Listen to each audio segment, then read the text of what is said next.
Bonjour mes amis, j'espère que vous allez bien. Aujourd'hui, vidéo critique, je vais vous parler d'un excellent film d'horreur des années 80 qui est une vraie Madeleine de Proust pour moi, qui me fait mourir de rire à chaque coup que je le visionne. Je vais vous parler du film Le Retour des Morts Vivants. Donc, c'est parti.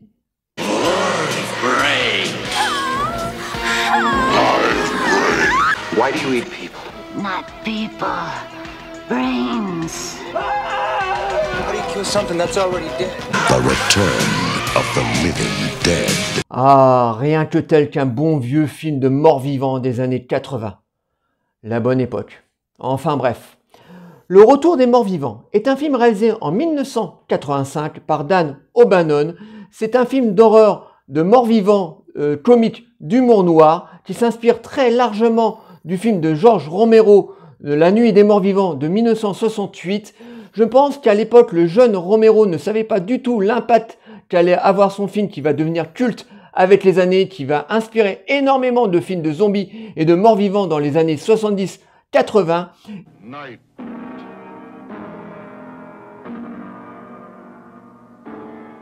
Et pour moi, un des meilleurs films de morts-vivants est Le Retour des Morts-Vivants. Tout simplement parce que déjà, le film s'inspire très largement de l'histoire de George Romero. L'histoire est très similaire, mais surtout, le film est ponctué de scènes comiques. Et j'aime énormément quand le film d'horreur rencontre l'humour, parce que je trouve que les deux styles se mélangent vraiment très bien. Alors attention, faut pas mettre n'importe quel genre d'humour, faut mettre de l'humour pince sans rire, de l'humour noir, et ça se marie vraiment très bien. Et ce film est vraiment excellent, même si son histoire est très très simple. Pourquoi dévorez-vous les vivants? Seulement leur cerveau. Rien que le cerveau. L'histoire est vraiment très très simple. Bon, je vais vous la faire en deux mots. Nous suivons les aventures d'une bande de punks qui vont avoir la très mauvaise idée de rentrer en effraction dans un cimetière pour pouvoir faire la fête, picoler et bézouiller, mais manque de peau pour ces jeunes. À côté de ce cimetière se trouve une morgue et dans le sous-sol de cette morgue, l'armée a déposé des espèces de grands barils avec des cadavres à l'intérieur et l'un des jeunes va tomber complètement par accident sur ces barils. Il va réussir à les ouvrir et de ces barils va s'échapper une espèce de gaz qui va réveiller tous les cadavres du cimetière d'à côté. Voilà l'histoire très très simple du Retour des Morts Vivants. Pense aux façons de mourir. C'est pourtant un truc vachement super, quoi. On est violé et tué. Et comme je vous disais il y a quelques minutes, l'histoire de ce film est très similaire au film de Romero de 68, sauf que là, au mieux d'avoir un sous-texte politique qui se cache derrière, on a un très bon mélange de film d'horreur et d'humour noir qui rend ce film très très fun. D'ailleurs, ça sera la mode dans beaucoup de films d'horreur des années 80. Le rythme de ce film est très rapide. Dès le début du film, le réalisateur nous pose très rapidement son histoire, son lieu et ses personnages. Donc ces personnages de ces punks, très sympathiques mais très décervelés, c'est des personnages qu'on avait d'ailleurs énormément dans beaucoup de films d'horreur dans les années 80. Des personnages étaient placés là très souvent pour se faire dévorer par des créatures ou se faire tuer par des croque-mitaines, mais les vraies vedettes de ce film sont ces fameux morts-vivants. Parce qu'au bout de 10 minutes, 15 minutes de film, on va avoir l'apparition du tout premier mort-vivant.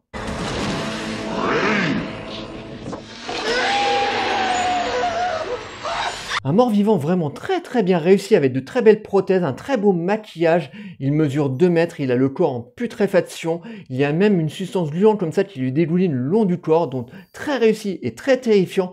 Bien entendu, il va vite s'attaquer au jeune homme qui l'a libéré pour lui dévorer son cerveau. D'ailleurs, c'est ce qui va motiver la plupart des morts-vivants dans ce film, c'est de sortir de leur tombe pour aller dévorer le cerveau des vivants. Donc le film commence déjà très très fort. Et quelques minutes plus tard, ça ne sera pas un mort-vivant qu'on aura, mais des centaines de morts-vivants comme ça qui vont commencer à sortir de leur tombe pour aller attaquer cette bande de punks. Et je peux vous dire que les héros de ce film vont vite se faire massacrer les uns après les autres, vont vite se faire dévorer. Et ça va nous apporter des mises à mort tous plus réussies les uns des autres, avec des morts-vivants, avec des maquillages tous tout autant réussis que le premier.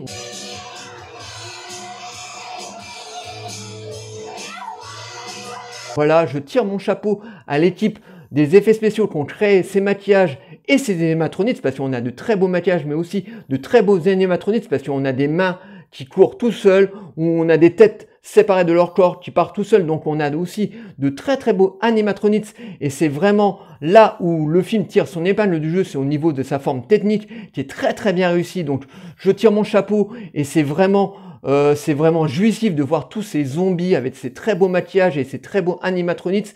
Et le film va vraiment très très vite parce que tous les héros de ce film vont se faire massacrer, mais après d'avoir mangé tous ces punks, les zombies vont s'attaquer à la petite ville qui est à côté de ce cimetière et de cette morgue.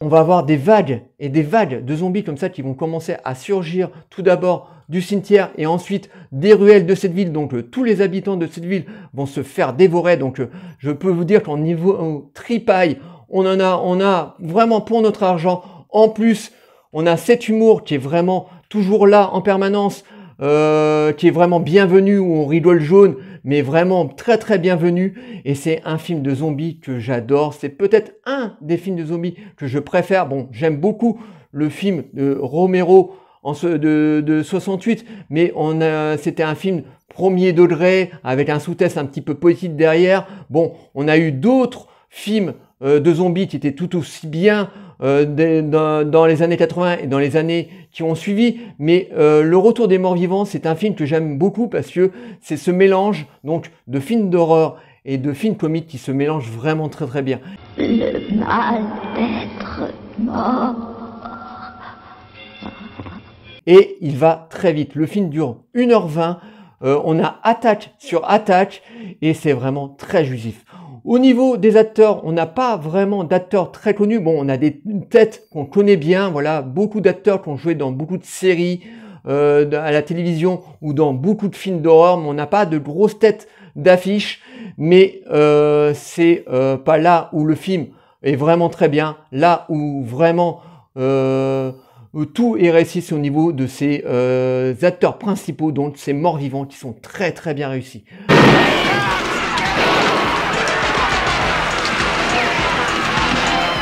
Le film est sorti au cinéma, a eu un petit succès, mais surtout a eu un très gros succès en vidéoclub. Le film s'est méchamment bien loué en VHS. D'ailleurs, c'est comme ça avec David qu'on l'a découvert. Bien entendu, ça va amener une suite quelques années plus tard, en 88, Le Retour des Morts Vivants 2, où là, les producteurs ont un budget beaucoup plus conséquent, avec beaucoup plus de zombies, beaucoup plus de maquillage et d'animatronics. Mais là, les producteurs ont décidé de mettre encore un peu plus d'humour. Le Retour des Morts Vivants, numéro 2.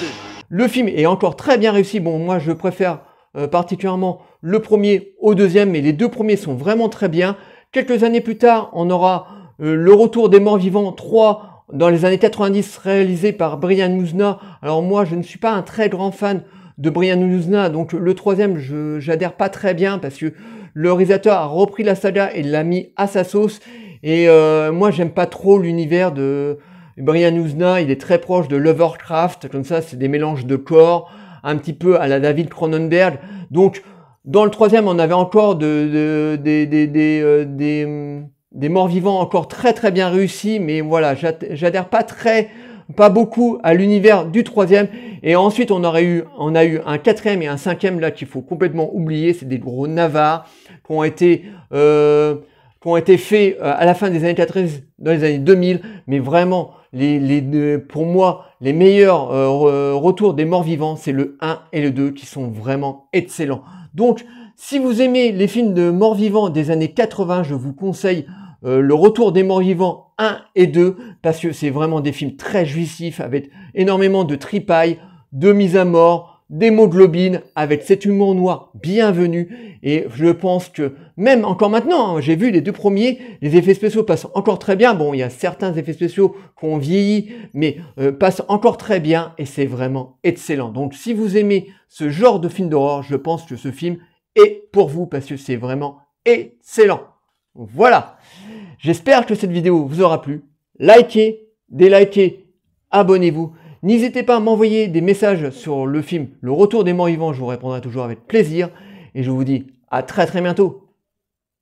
Ciao les amis.